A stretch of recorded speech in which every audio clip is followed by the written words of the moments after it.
Welcome to Homegrown-Podcast with Raphael Anthony. Jamario McLean. You know what it is. So, how was last week? It was good, man. I had a little few gigs. I had some popping, some sizzling. The Penthouse Lounge, one of our sponsors. We did that last Thursday. It was a little light turnout because of the rain, but I still did a bunch of new material, so it worked out for me. I think the people who are following us can see something different about our show. We have awesome mics. If you don't notice. Well, definitely, we got ourselves some awesome sponsors who are helping us out little by little, improving the show. And I think the main thing about a podcast show is to have good sound quality. So it's kind of awesome to finally get that. I think you can tell the big difference out of that. We want to be like the rest. Next, we just got to look like the assholes that have headphones on during the podcast. Yeah, I know, right? Little by little. So today we have a very special show. We're going to be talking about George Dennis Patrick Carlin. People don't already know as George fucking Carlin because he cussed on most of his sets. Born in May 27, 1937, out of the parents of Mary Carlin and John Patrick Carlin. He came into the scene early on. He's doing it for a long time, bro. Doing it for a very long time. He came early on just as your regular comic trying to be on shows. People remember him in those black and white bits. The hippie dippy. When he first started out, he wore a suit, he had short hair. When he was on Johnny Carson, he was like regular old school kind of, the Rat Pack era, like just straight clean cut. I don't think he did all clean material, but he was with the norm. Yeah, of that time. At that time. But he started breaking boundaries. I mean, we're talking about a man who had 14 comedy specials in HBO. This is a professional who just honed his skills and just became that icon that a lot of comedians look up to. Yeah, he broke through, though, when he moved to L.A. or he moved out and he was on radio. That was his first medium. Yes. He was on K-Day. People know K-Day. You already know they play all hip-hop, even back then. But back then, K-Day, they had different formats, but he created the Wright brothers with comedian Jack Burns, and that was kind of when he started really honing his craft. Yeah, he began in radio in 1959 with Jack Burns, like you were saying. By the 60s, he began to appear on variety shows. He just became to be a face of comedy, another amazing comedian to rely on to make you laugh. But by the 80s, by the 90s is when he started to really explode. Yeah. Well, he changed his style, I want to say the 70s when he started dressing more, not like a hippie, but more hip, like for the younger crowds.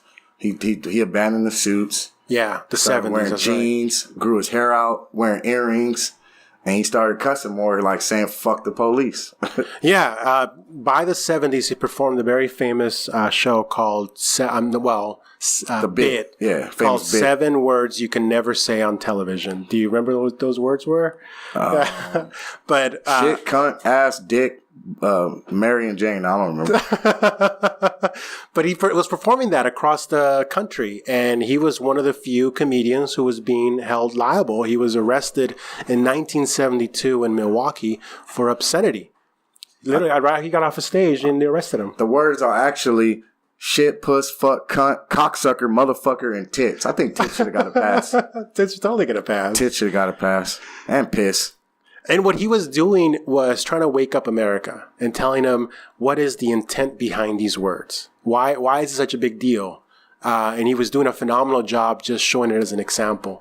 Little did we know that in reality, he's setting up the groundwork for other words that are being censored across the country. I mean, he set precedents with the whole, where they broadcasted on radio, and then it led to the U.S. Supreme Court decision.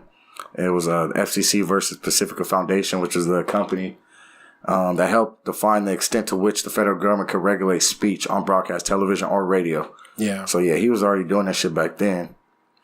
He was definitely one of those comedians that came out into the scene and began to demonstrate an attunement of focusing what the language can be used for. How descriptive are you? Let me give you guys a hint of his comedy at the level in his peak. Here's a comedy special, one of his segments where he calls religion is bullshit. But in the bullshit department, a businessman can't hold a candle to a clergyman. Because I got to tell you the truth, folks. When it comes to bullshit, big time, major league bullshit, Big time. you have to stand in awe. In awe of the all-time champion of false promises and exaggerated claims, religion. No content. You got applause from it. It's calling religion bullshit. It's institution. Religion easily has the greatest bullshit story ever told. Think about it. Religion has actually convinced people that there's an invisible man living in the sky who watches everything you do every minute of every day. And the invisible man has a special list of 10 things he does not want you to do. And if you do any of these 10 things, he has a special place full of fire and smoke and burning and torture and anguish where he will send you to live and suffer and burn and choke and scream and cry forever and ever till the end of time. But he loves you. Damn. He's that ability to just carry a theme and follow through and still make you laugh about it. Yeah, I think he was the reason why a lot of comedians are atheists or became atheists. His influence is vast. You know, he was the first one to host Saturday Night Live when it premiered in 75. Wow. I didn't know that. Yeah. So he's the first ghost when Saturday Night Live came out. When the first episode. The first episode. Wow. Richard Pryor was the second one. That just makes sense. Richard Pryor, we talked about him in the very first one. They were big at that time. George Carlin all the way into their deaths. He started really honing his skills in how to address big systems. I mean, you know him. He hates voting because he feels that America's already sold out. Yeah, he was definitely against the status quo of society. He's against establishment. He wants to shake it. I feel he was the individual he wanted to make you think. He wanted to make you think for yourself. He has an amazing bit where he talks about America just being from one ocean to the other ocean, nothing but malls. And he hates that concept of America. United States of consumerism. Yeah, and he just has an amazing job of describing, it's just all these people, just all they do is just make themselves look horrible. And it just makes it so funny. But what he's doing is just holding a mirror against everybody and saying, hey, this is what you're representing yourself to be. So it's pretty neat. Yeah, that's why Cat Williams said recently that he has more comedy specials than any comedian dead or alive. That motherfucker forgot to put George Carlin in the list. Yeah. Because I know Cat Williams don't have 14 specials. Yeah. Let alone HBO. All of them are on HBO. That's what's even crazy. That is crazy, yeah. So George Carlin definitely won the Mark Twain Award after he passed away. He died on June 22nd, 2008 in Santa Monica. He had already experienced 3 heart attacks. But he won the Mark Twain Award. He also won the Lifetime Award in 2001, I believe.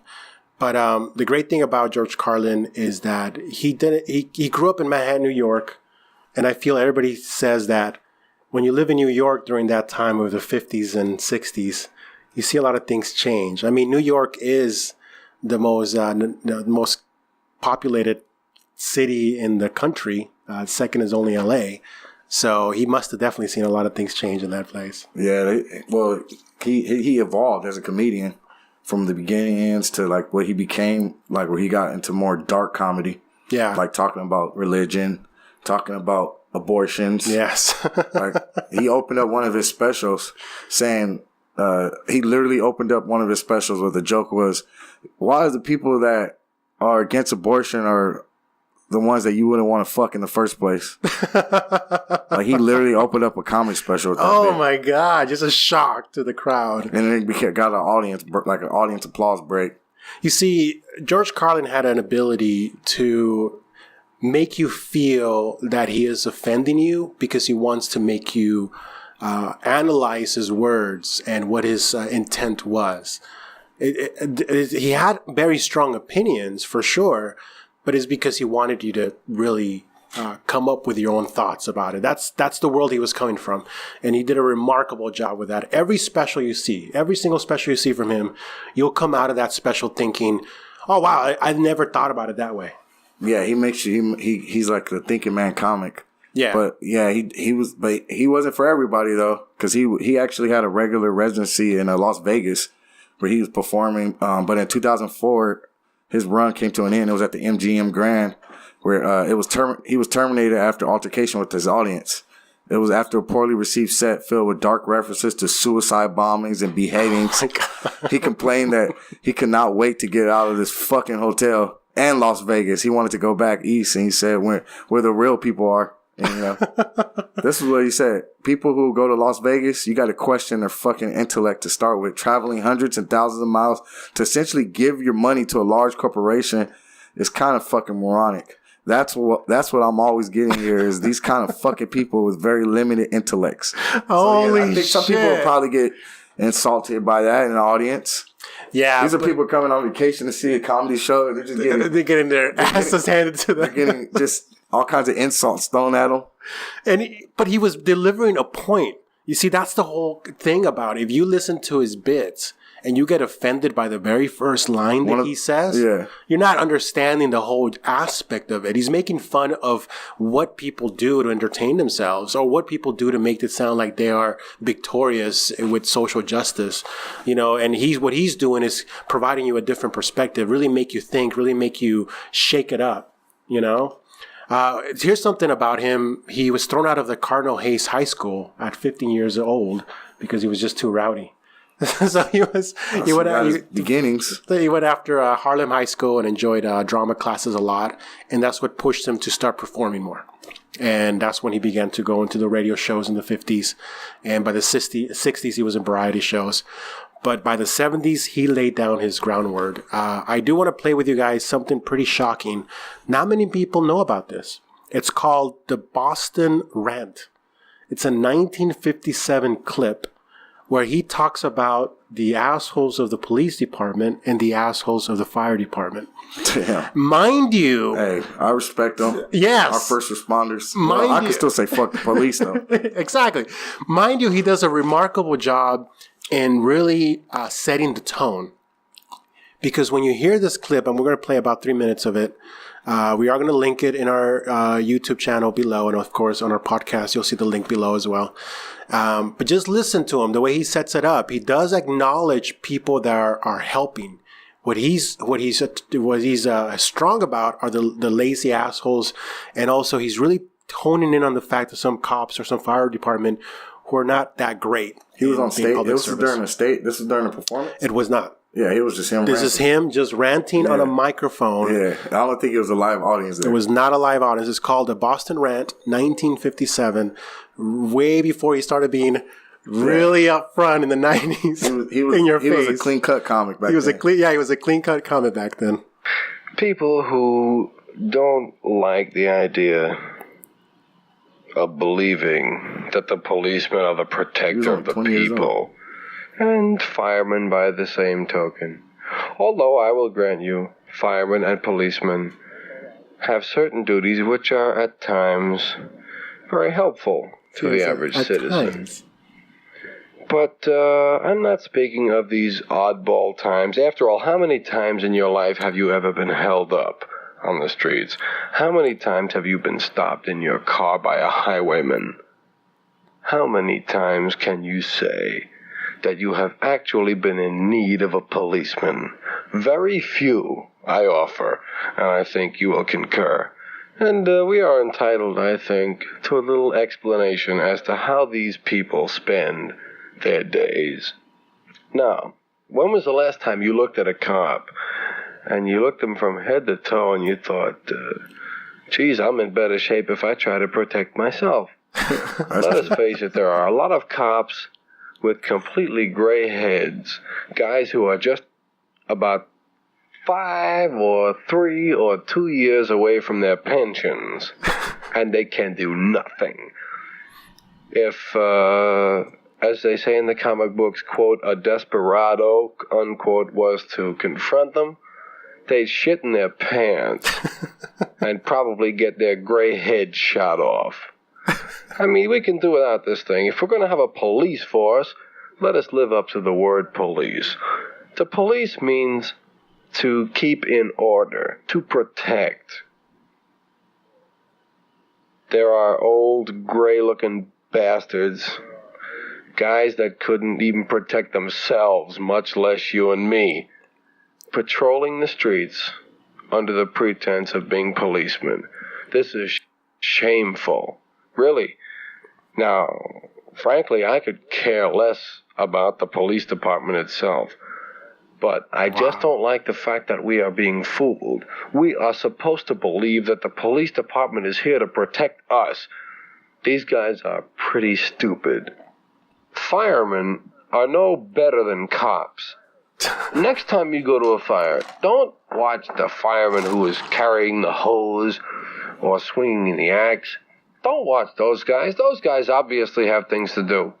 Keep your eye on the fireman that doesn't seem to have too much to do, because the odds are, after that guy who has not too much to do has been in your parlor 20 minutes, he's got half of the small articles of your parlor in his pocket.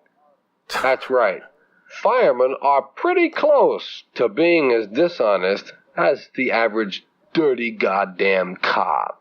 Damn. 1957. Sounds refreshing coming from a white guy. Yeah, you have to consider the times. This is right before civil rights. He saw a lot of the bullshit going on. Yep. So, I mean, the hippie movement was starting. He definitely saw the things going on in colleges that were being stopped by police. Protests and shit. Yeah, protesters. It was before Vietnam. It was before Vietnam, right at the beginning of that. Yeah. So Vietnam was in the 60s, 70s. He definitely, this is an individual who saw through the bullshit. This is an individual who shared what he perceived as either, injustice or just unnecessary, and had a phenomenal job in delivering it, just being honest. He definitely didn't say that on a show. Imagine him saying that on a show. He would. He probably did, just in a different way. 14 specials. That's a lot of material to cover. Yeah, but he would have been blacklisted, in my opinion. Yeah, but that's different time then than now. Of course, now you say anything, you lose your job, but that's the kind of comic he was. He didn't give a shit, dude. Yeah. Well, that gives you a really great example that not only is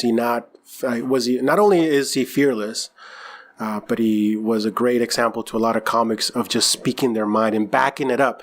You notice that he wasn't ranting, in my opinion. He wasn't just ranting and saying, fuck the police, fuck all of them, I hate every single one of them, they suck. He was giving an explanation of why it's a bullshit about the ones that's fat, old, and out of shape. He provided context. He said there's ones that do help out. I don't always get help, but there's ones that do. They're getting the job done. They look like they're not even in shape to protect themselves. How do they protect me and you? So he must have seen a lot of stuff going on where he felt like, fuck it, man. Fuck the police. There's a few of them who don't do their job.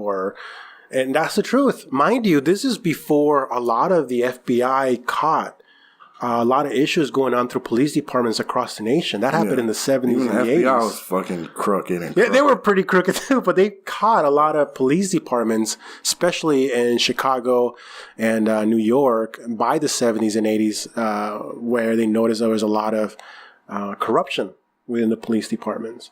So he definitely observed enough where he felt, I need to say this, and shared with the public. That's wild. That is wild. So definitely a great individual, a great man, which is George Carlin. What can we say, other than the fact that we're honoring him and his amazing work? There's a lot of stuff about him. He basically he had a sitcom in the early 90s from like 93, 95. But then he said he was happy when it got canceled because it got him back to what he really loved to do, which was stand up. And he said as he later in his career, he stopped. He didn't really do as much acting and film and television because he explained that it was more pragmatic reasons for abandoning his acting career in favor of stand-up. He did it in an interview with Esquire magazine in 2001. He said, because of my abuse of drugs, I neglected my business affairs and I had large he was basically behind with the IRS. And they said he took him 18 to 20 years to dig out of it. Wow. He was, I did it honorably. I didn't begrudge them. I don't hate paying taxes. I'm not angry anymore. I'm not angry about it anymore. He said, because I'm complicit with it. But he said, I'll tell you what it did for me. It made me a way better comedian and a better writer. Because he got to go on the road and he pursued, being a better comic. He just knew that's what he wanted to do. That's what he focused on later, in his career. Yeah. And he did a remarkable job in appreciating the talent that was around him.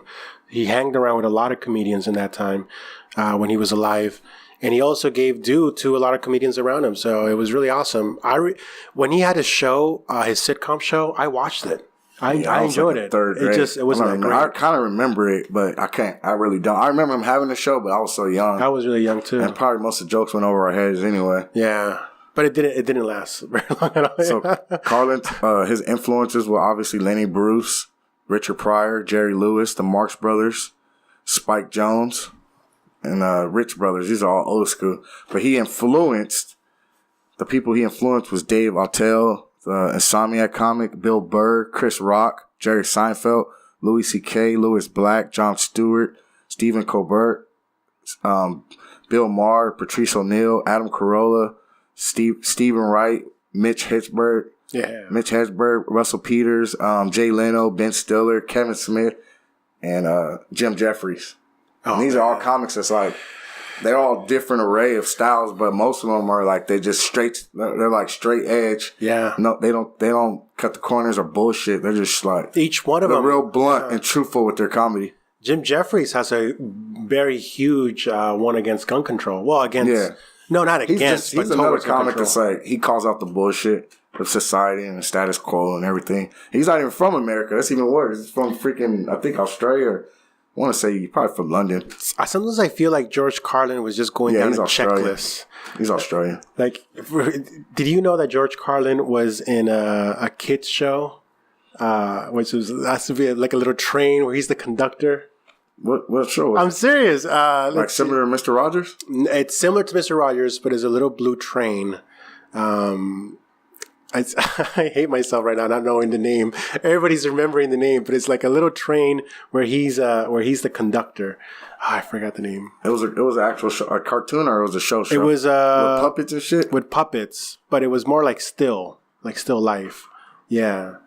Let's see here. I'm trying to look for that shit too. Train show.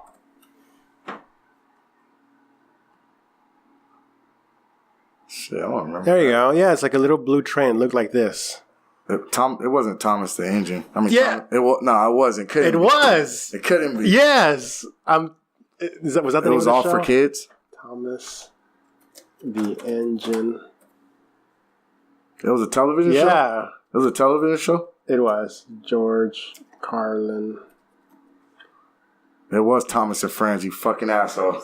Look at him. Yeah, it was Thomas and Friends. He did the opposite. Look at him. That's funny.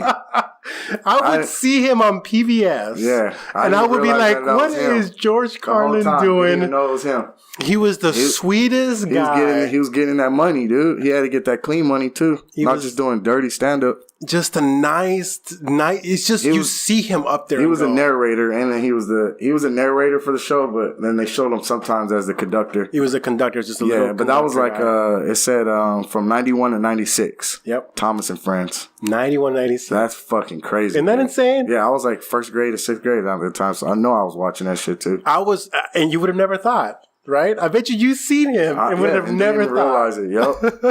That just blew my mind. I'm telling you, George Carlin had the ability to be a performer. But yeah, he had 14 specials, 77, 78, 82, 84. I was born that year, 86, 88, 90, 92, 96, 97, 99, 2001, 2005, 2007, and 2008. He was a beast. And then they made a collection in 2018 after he died, obviously because he died in 08. And, yeah, man, shit's, woo. He has a body of work. And he also put out 6 different books. When he was asked, actually, he was asked by the guy, and he was asked inside the actor studio what was he most proud about in his career. He said the number of books that he has sold, which was close to 1 million copies. He had a few bestsellers. He was remarkable. The titles of his books were, yeah, that's what's even crazier, because the title of his books, too, is Sometimes a Little Brain Damage Can Help. And then another one's called Brain Droppings. And then When Will Jesus Bring the Pork Chops? Oh, my God. 3 Times Carlin, An Orgy of George. And Last Words. Oh, my gosh. George, an amazing, amazing man. Every comedian says the same thing. George Carlin. He's an inspiration. Yeah, they named him the top 100 comedians. Rolling Stone. He was number 2 behind Richard Pryor. So he's always was like that top 3, top 5 in every list. So when we were talking about Richard Pryor in our last show, you were sharing with us how it impacted you. When you first George Carlin, how did it impact your body of work? Well, the truth is funny. Like, he's truthful in a lot of things where he talks about things that's happening in society, in American society. Like, even after 9/11 happened, where he went in, talking about, it was a little sensitive, but he was like, you know what, I kind of get happy when a lot of people die. Like, he just real dark. It got dark, like super dark. I heard that one. Yeah, it's like, and it was right around 9/11, right after. But I think him being, when the truth is funnier, when you don't sugarcoat or bullshit, you could tell, he's speaking from what he really feels. It's his logic. Yeah. And I learned from that where you can make up bits and you can make up jokes, but a lot of times just talking about what you see in real life is funny. Yeah, relate with the audience. Even the shit that sucks, the news, the shit that happens, the dark shit. And he's definitely a dark comic. Yeah. When you can talk about suicide and talk shit about religion and all that, he's a line stepper. He steps over the line, and he didn't give a fuck. And that's what I respect about him as a comedian. He still got the laughs. Comedians are the voice box of the general public, forcing us to understand why we appreciate something, why we love something, or why we hate something. And that's what he was so good at. He was a comedian who went beyond just trying to be funny. He was a comedian of understanding the humor of all the shit that we go through, all the crap that we go through, all the stuff that's going around us, see the humor behind it, and laugh at ourselves that we're putting up with this shit or allowing this shit to happen. A lot of his comedy is saying that. He's literally telling us, you are allowing this to happen. You're making this happen. So let me just tell you what's causing this, because you're making this happen. That's what I love about him. So, the Moneyball the movie Moneyball, which Brad Pitt, the screenwriter for that movie, announced in this past October that a biopic of Carlin is in the process. Oh, so they're going to make a movie about him too. I can't Richard Pryor movies they've been talking about for years. Mike Epps is supposed to play him, but it's on the shelf right now. Hopefully that comes out too. I just don't want them to screw it up. They screwed up Tupac's. Well, yeah, Richard Pryor. They really need to get depth into that shit. But like George Carlin's going to be a good movie too, because he was like a pioneer in his style of comedy. Just his experience of the obstacles he must have faced, because he was a touring man. He toured across the country so many times. Yeah, he's a comedian for sure. For sure. Amazing man. So I hope you guys liked our show this week, talking about the amazing George Carlin. As you can see, every show that we have, we talk about our legends in art, whether it's comedy or in music. We are definitely going to be bringing in locals. We are going to be bringing a guest soon in the comedy world, the headlines here in California, and get the opportunity to hear their experience. That's what our show is all about. And I will do my best to bring also artists or musicians into our show. There are locals, from Long Beach, around our neighboring cities, not just LA, because we represent Long Beach. Yes, sir. So my favorite part of our show now is talking about our sponsors. We want to say thank you to Cultural Alliance of Long Beach. And also thank you to Art Music Alliance of Long Beach for giving us sponsoring our recording area for us to be able to give you your show. Yep. Arts, music, culture. Appreciate the love. Cultural Alliance of Long Beach. Appreciate the love. Also, we got Bottoms Up Bar in Staten. They have about 5 of them, but I do a show there monthly. The next one's going to be on December 28th. And then Penthouse Lounge out in LA. The next show is going to be December 27th. If you happen to be in LA area, I'm going to be at the Hollywood Improv on December 18th. You want to come out support? It's always celebrities and big name comics drop in and pop up. So appreciate y'all listening, tuning in. Homegrown-Podcast. Definitely. And one final thing, don't forget to follow us at Instagram, Homegrown_podcast, and check out our links below and follow us. So thank you for the love, guys. See you next week. Peace.